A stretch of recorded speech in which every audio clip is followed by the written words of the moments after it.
Hello friends, आप सभी का आपके अपने चैनल पीएस क्लासेस पर बहुत बहुत स्वागत है। मैं हूं अजय। दोस्तों, आज की ये वीडियो क्लास 10 सब्जेक्ट साइंस, इस पर हमारी वीडियो जो है आज चलेगी। तो साइंस पर हम चैप्टर नंबर 10 की बात कर रहे थे, जिसका नाम है लाइट रिफ्लेक्शन एंड रिफ्रैक्शन, और ये इस चैप्टर का पार्ट नंबर 7 है। तो चलिए स्टार्ट करते हैं। आज हम बात करेंगे कि अपर्चर क्या होता है।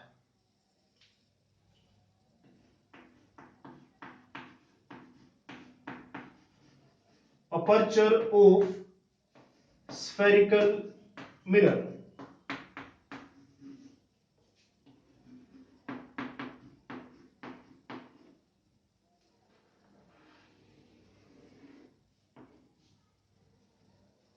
हमें पता है कि हमारा स्फेरिकल मिरर जो है वो स्फीयर का एक हिस्सा होता है। तो इसका एग्जाम्पल क्या रख सकते हैं आप अपने पास? एक कटोरी। कटोरी जो है वैसे तो पूरा तो एग्जैक्ट नहीं, वैसे वो पैराबोलिक होती है। चलिए इसी की बात करते हैं। जो हमारा चम्मच था, वैसे ये पूरा एग्जैक्टली गोल नहीं है। मान लीजिए अगर ये पूरा एग्जैक्टली गोल होता, ठीक है। स्फेरिकल मिरर तो है क्योंकि ये जो हिस्सा है वो एक स्फीयर का पार्ट है, या ये इसका हिस्सा जो है स्फीयर को बना सकता है, इसके ऐसे ऐसे पार्ट। तो जो हमारा स्फेरिकल मिरर है, इसको अगर हम ध्यान से देखें, इसकी आउटलाइन को देखते हैं, इसकी बाउंड्री को देखते हैं, तो कैसी बाउंड्री है इसकी? वैसे यहां सर्कुलर नहीं है, लेकिन ये एग्जैक्टली स्फेरिकल मिरर भी नहीं है। ये एग्जाम्पल के लिए था आपके लिए। तो अगर एग्जैक्टली मेरे पास एक स्फेरिकल मिरर होगा जो कि लगभग ऐसा ही होगा, इतना ये हैंडल ही देखना है, इसको सिर्फ इतना ऐसा देखना है आपने, तो इसकी आउटलाइन कैसी होगी? सर्कुलर होगी। सामने से देखने में कैसा लग रहा है आपको? सर्कल लग रहा है। तो इसको मैं सामने से देखूंगा तो कैसा दिखाई देगा? सर्कल की फॉर्म में, ऐसे।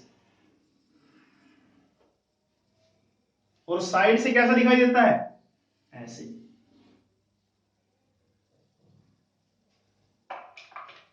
तो चलिए अब मेन चीज पर आते हैं कि अपर्चर होता क्या है स्फेरिकल मिरर का।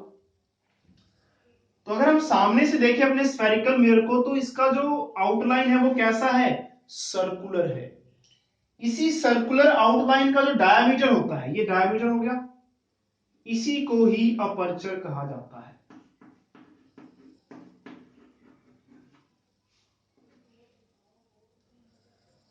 तो चलिए अब इसकी डेफिनेशन बनाते हैं। तो ये जो चीज होगी यहां से लेके यहां तक, ये क्या है? अपर्चर। साइड से अपर्चर ऐसा दिखाई देगा जो डायमीटर है, और सामने से ऐसा। आप खुद भी इमेजिन कर सकते हैं। ये हमारा स्फेरिकल मिरर था, तो इसकी आउटलाइन जो है वो सर्कुलर है, तो ये डायमीटर जाएगा ऐसे। तो aperture of spherical mirror, spherical mirror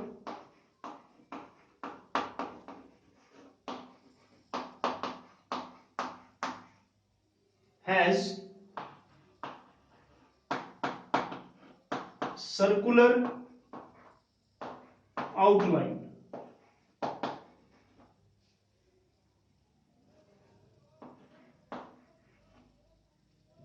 जो हमारा स्फेरिकल मिरर है, या उसका रिफ्लेक्टिंग सरफेस भी लिख सकते हैं, तो यहां पे रिफ्लेक्टिंग सरफेस भी ऐड कर सकते हैं, reflecting surface of spherical mirror. तो मेरे पास स्पेस नहीं है, आप यहां पे ऐड कर सकते हैं, reflecting surface of spherical mirror has circular outline.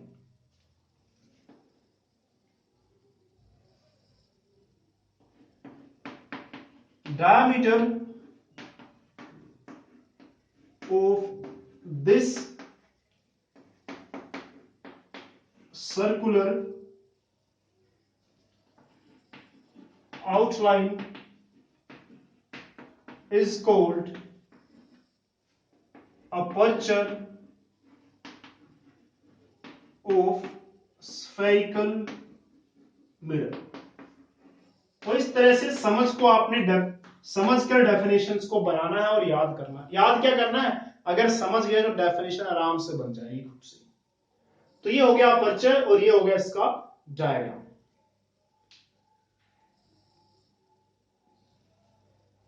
लेकिन हम अपने क्वेश्चंस में या ऑप्टिक्स में, ऑप्टिक्स यानी कि जो चैप्टर कर रहे हैं, इस चैप्टर में हम ये मान के चलेंगे कि जो अपर्चर है वो काफी छोटा है। किसके कंपैरिजन में? इसके रेडियस ऑफ कर्वेचर।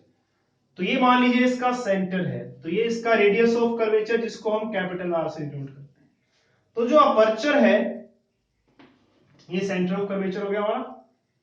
तो जो अपर्चर है वो रेडियस ऑफ कर्वेचर से काफी छोटा है। इसका मतलब ये हुआ कि ये जो कर्व आपको दिखाई दे रहा है ना, ये ऑलमोस्ट कैसा होगा? बहुत फ्लैट सा लगभग होगा, ऐसा ज्यादा मुड़ा हुआ आपको दिखाई नहीं देगा। तो हम क्या करेंगे, पूरी ऑप्टिक्स में, पूरे चैप्टर में ये मान के चलेंगे कि अपर्चर जो है वो रेडियस ऑफ कर्वेचर से बहुत ही छोटा है। तो इसको लिख भी सकते हैं आप, ट्रू फॉल्स में ये पूछ सकता है एक नंबर में।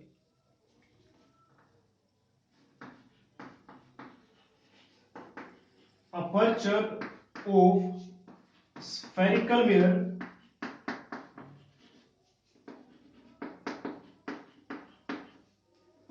is assumed to be very small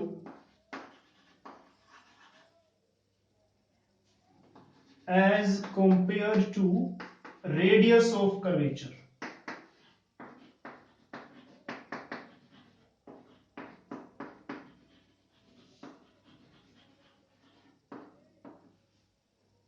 तो ये मानकर हम चलेंगे अपने पूरे चैप्टर। चलिए अगले टॉपिक की बात करते हैं। अगला टॉपिक हमारा है फोकस और रेडियस ऑफ कर्वेचर, या आप कह सकते हैं focal length. Mainly focal length और रेडियस ऑफ कर्वेचर में क्या रिलेशन है, तो चलिए इसको डिस्कस करते हैं।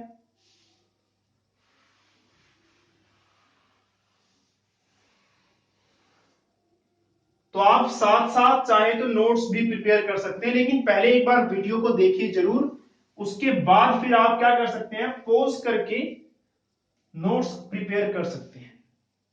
तो अगला टॉपिक हमारा है रिलेशन बिटवीन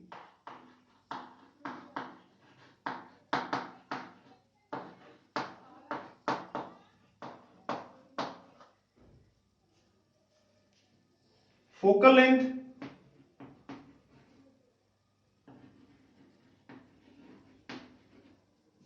एंड रेडियस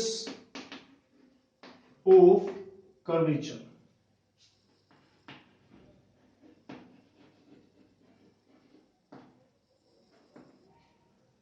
तो फोकल लेंथ जिसको हम स्मॉल एफ से डिनोट करते हैं,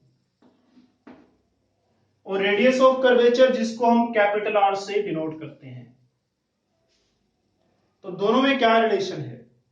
दोनों में रिलेशन ये है कि जो फोकल लेंथ है वो रेडियस ऑफ कर्वेचर का हाफ होता है, या आप ये भी कह सकते हैं कि फोकल लेंथ का डबल रेडियस ऑफ कर्वेचर होता है। दोनों सेम ही चीजें, अगर इस 2 को यहां शिफ्ट कर देंगे तो ये बन जाएगा। तो इस रिलेशन को भी याद रखना है। ये रिलेशन भी आगे हम जब क्वेश्चंस करेंगे उनमें बहुत काम आएगा, और 1 मार्क में क्वेश्चन आ भी सकता है इस रिलेशन के ऊपर। कैसे? चलिए एक क्वेश्चन देता हूं मैं आपको।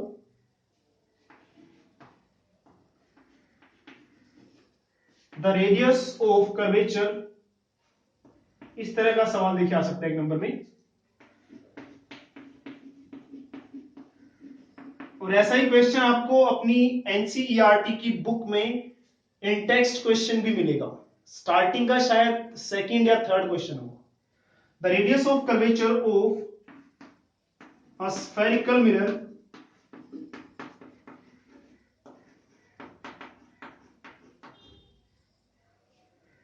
is 60 centimeter. Find its focal length.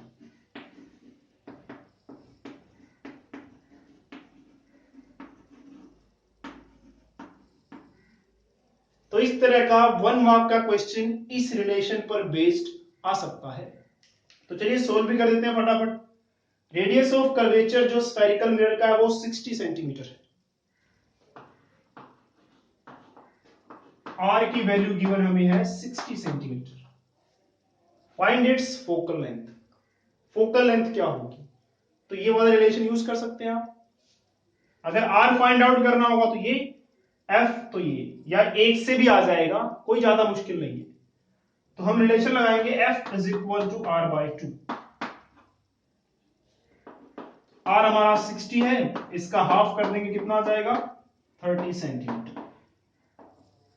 तो जैसे इस क्वेश्चन में हमें रेडियस ऑफ कर्वेचर गिवन था, फोकल लेंथ निकालनी थी, इसका उल्टा भी हो सकता है हमारे क्वेश्चन कि फोकल लेंथ गिवन हो, यहां आप ए कर दीजिए चाहे यू कर दीजिए, कोई फर्क नहीं पड़ता। इतना साइंस में हम ग्रामर मिस्टेक या स्पेलिंग मिस्टेक नहीं देखते। तो फोकल लेंथ दिया हो सकता है, रेडियस ऑफ कर्वेचर निकालने को बोल सकता है। तो 1 मार्क में ऐसे क्वेश्चन पूछा जा सकता है। तो आज की वीडियो में हमने ये दो टॉपिक समझे कि फोकल लेंथ और रेडियस ऑफ कर्वेचर में क्या रिलेशन होता है, और दूसरा अपर्चर क्या होता है स्फेरिकल मिरर का। तो ये दोनों ही टॉपिक हमारे लिए काफी इंपॉर्टेंट भी थे और इजी भी थे, और आपको आई होप बहुत ही सिंपल लगे होंगे और बहुत ही आसानी से समझ भी आ गए होंगे। तो दोस्तों आज की वीडियो में इतना ही। आई होप आपको वीडियो अच्छी लगी होगी, और अगर वीडियो अच्छी लगी है तो लाइक जरूर कीजिए, और अच्छी नहीं लगी तो डिसलाइक कीजिए, और हो सके तो कमेंट बॉक्स में हमें बताइए कि आपको कहां पर कमी लगी, ताकि हम उस कमी को दूर करके आप तक अच्छी से अच्छी वीडियोस, अच्छी से अच्छी एजुकेशनल वीडियोस पहुंचा सके। और चैनल पर नए हैं तो सब्सक्राइब जरूर कीजिए, क्योंकि इस चैनल पर आपको बहुत सारी एजुकेशनल वीडियोस अवेलेबल मिलेंगी और आगे मिलती रहेंगी। तब तक के लिए दोस्तों अलविदा और जय हिंद। और हाँ, डिस्क्रिप्शन में दिए हुए नंबर या फेसबुक लिंक पर मैसेज करके आप अपने डाउट्स को भी हमसे पूछ सकते हैं।